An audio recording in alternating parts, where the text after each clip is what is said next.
Selama tahun 2023 lalu, daya tarik wisata DTW di Kabupaten Tabanan dikunjungi 3.599.943 orang wisatawan. Jumlah wisatawan tersebut disumbang oleh 11 DTW yang ada di daerah Lumbung Pangan Bali ini.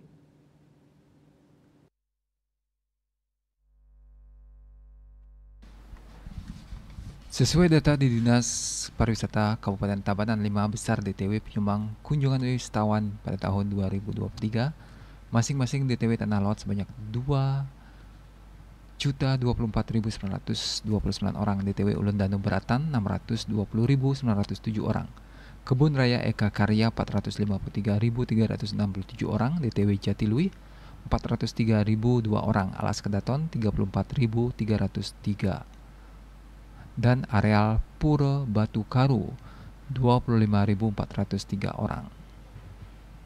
Kepala Bidang Promosi Dinas Pariwisata Tabanan Wayan Widiatmaja mengungkapkan, tahun lalu Kabupaten Tabanan masih menjadi daya tarik bagi tujuan wisatawan, baik mancanegara maupun Nusantara, dengan total kedatangan 3.599.943 orang. Jumlah kunjungan pada tahun 2023 mengalami peningkatan signifikan dibandingkan capaian tahun 2022 yang tercatat 2.146.338 orang. Peningkatan angka kunjungan ini ditopang kondisi pariwisata yang sudah pulih pasca pandemi COVID-19.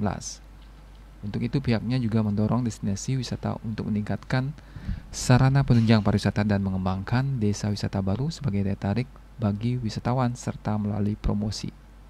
Banik Bisnis Bali.